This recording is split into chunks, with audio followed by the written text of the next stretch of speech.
அதாவது எந்த தீய சக்தியை எதிர்த்து போராடுகிறோம் என்று சொன்னார்களோ அந்த தீய சக்தியின் ஒரு பங்காக இருந்தவர்களோடு சேர்ந்து இன்று ஆட்சி அமைத்திருக்கிறார்கள். காங்கிரஸ் புறவாசல் வழியாக அவர்கள் இன்று அமைச்சராகி இருக்கிறார்கள். காங்கிரஸ் பல மாநிலங்களில் புறக்கணிக்கப்பட்ட ஒரு கட்சி, ஊழல் அதிகமாக செய்த கட்சி, மக்களுக்கான நல்ல திட்டங்களை கொடுக்காத கட்சி. அதனால மாற்றங்களை கொண்டு வருவோம் என்று சொன்ன டிவிகே அது காங்கிரஸையும் வைத்துக் கொண்டு எப்படி செய்கிறார்கள் என்பதை தான் நாம் இனிமேல் உற்று நோக்கணும். அவர்களின் அழுத்தத்திற்கு எந்த வகையிலும் புதிய ஆட்சி இடம் கொடுத்துவிடக் கூடாது. குறிப்பாக இப்பவே PM ஸ்ரீ புதிய கல்விக் கொள்கை இவையெல்லாம் மக்களுக்கு நல்லது. போன ஆட்சி இதையெல்லாம் வேண்டா வெறுப்பாக அணுகியதால ஒரு மோதல் போக்கை கடைபிடித்ததனால தான் மக்கள் புறக்கணித்திருக்கிறார்கள். பக்கத்துல பாண்டிச்சேரியில பாத்தீங்கன்னா PM ஸ்ரீ திட்டம் நிறைவேற்றப்பட்டிருக்கிறது, புதிய கல்விக் கொள்கை.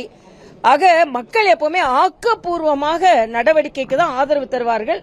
இவர்கள் மறுபடியும் இவர்களையெல்லாம் சேர்த்துக்கொண்டு நல்ல ஆட்சி செய்யாம அரசியல் செய்தார்கள் என்றால் மக்கள் மறுபடியும் சிந்திக்க ஆரம்பிப்பார்கள் என்பதை எச்சரிக்கையோடு நீங்க அணுகணும். இன்னைக்கு பதவியேற்பு விழால வந்தே மாதரம் பாடல் தான் முதல்ல பாடி இருக்காங்க.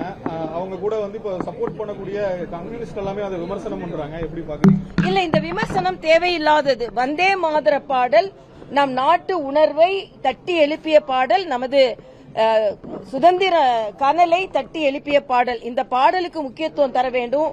உணர்வு பூர்வமாக இளைஞர்கள் அனைவரும் இந்த பாடலை தெரிந்து கொள்ள வேண்டும் என்பதற்காகத்தான் உள்துறை அமைச்சகம் ஒரு சுற்றறிக்கை எல்லா மாநிலங்களுக்கும் அனுப்பி இருக்கிறது. இன்னைக்கு என்கிட்ட கூட கேட்டாங்க, தாவேக அமைச்சர் ஒருவர் இனிமே நாங்க அதை பின்பற்ற மாட்டோம் அப்படின்னு சொன்னாங்கன்னா, தாவேக அமைச்சர் அப்படி பொத்தாம் பொதுவா கருத்து சொல்ல முடியாது. மத்திய உள்துறை அமைச்சரத்துல இருந்து ஒரு வழிமுறை பின்பற்றப்பட வேண்டும் என்றால் அது அவர்களுக்கு சொந்த வழிமுறை அல்ல, அது நாட்டுக்கான வழிமுறை. அதை பின்பற்றியாக வேண்டும். திராவிட முன்னேற்ற கழகம் ஆட்சியில் இருக்கும் போதுதான் நீங்க சனாதன பத்தியும் நீங்க அரசியல் செய்தீங்க, வந்தே மாதரத்தை பத்தியும் அரசியல் செய்தீங்க. இனிமேலும் அத்தகைய அரசியலை எடுத்துக்கொள் செல்லாமல் உணர்வு பூர்வமாக உணர்ச்சி பூர்வமான அரசியலை முன்னெடுக்காமல் ஆக்கப்பூர்வமான அரசியலை முன்னெடுக்க செல்ல வேண்டும். இதுல தாவேக்கா இதுல பலியாக கூடாது.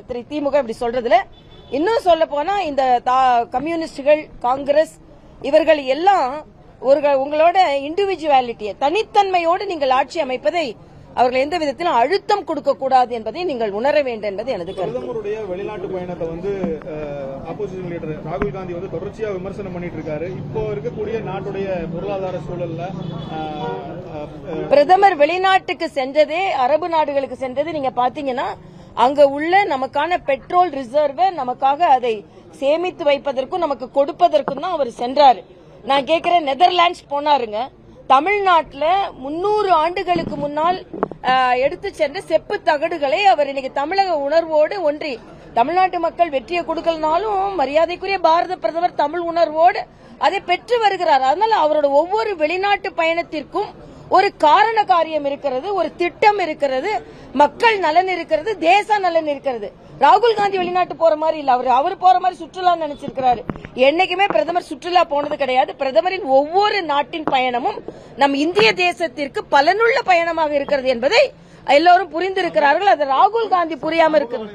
மெலோடி சாக்லேட் மெலானிக்கு இத்தாலி பிரதமர் மெலானிக்கு மெலோடி சாக்லேட் கொடுத்ததுதான்.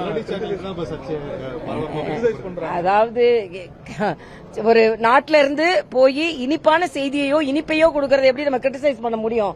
அது வேற மாதிரி ஏதாவது பொருளா இருந்தா பரவாயில்ல. அதனால இனிப்பான ஒரு பொருள் தானே, அதனால அதை கிரிட்டிசைஸ் பண்றதுல என்ன இருக்கு? முதல் முறையாக 8 பட்டியலின வகுப்பை சேர்ந்தவர்கள் அமைச்சராக இல்ல, ஆரோக்கியமான ஒன்றுதான். ஆனா எல்லாரும் எப்படி பணியாற்றுகிறார்கள் என்பதை முதலமைச்சர் விஜய் வழிகாட்ட வேண்டும் என்று நான் கேட்டுக்கொள்கிறேன். ஏன்னா எல்லாம் புதியவர்கள். ஏற்கனவே நான் கல்வி அமைச்சரை பத்தி சொன்னேன். 19 PM ஸ்ரீ எங்க கொள்கை முடிவில் மாற்றப்பட என்ன கொள்கை முடிவு? இது தாவைக்கான கொள்கை முடிவு இல்ல, தமிழக மக்களின் கொள்கை முடிவு. அவங்க என்ன படிக்கணும்ன்றதை அவர்கள் புரிந்து கொள்ள வேண்டும். அதனால சென்ற ஆட்சி மாதிரி ஒரு கொள்கை போட்டியும் ஒரு எதிர்ப்பையும் காண்பிக்காம ஆக்கப்பூர்வமான நடவடிக்கைகள் ஈடுபட வேண்டும். புதிய அமைச்சர்களுக்கு அனுபவத்திற்காக அவர்கள் வழிகாட்டுதல் வேண்டும் என்பதும் எனது கருத்து. அதெல்லாம் ஆரோக்கியமானது நாங்க பாராட்டுவோம். அதே நேரத்தில் ஆரோக்கியம் இல்லாததை நம்ம இப்ப மருத்துவமனைகள்ல போய் தாவேகா சட்டமன்ற உறுப்பினர்கள் மேற்பார்வை பார்க்கலாம். ஆனா அவங்க சென்று சில இதுல நடவடிக்கையில் ஈடுபடுறாங்கன்னும் போது நமக்கு இடையூறு செய்யறாங்க, அதெல்லாம் கொஞ்சம் பார்த்து செய்யணும். புதிய ஆர்வம் இருக்கும் தானே. அத அண்ணாமலைக்கு வந்து ஃபேர்லெஸ் மெயின் அதுல எந்த போஸ்டர் வச்சிருக்காங்க.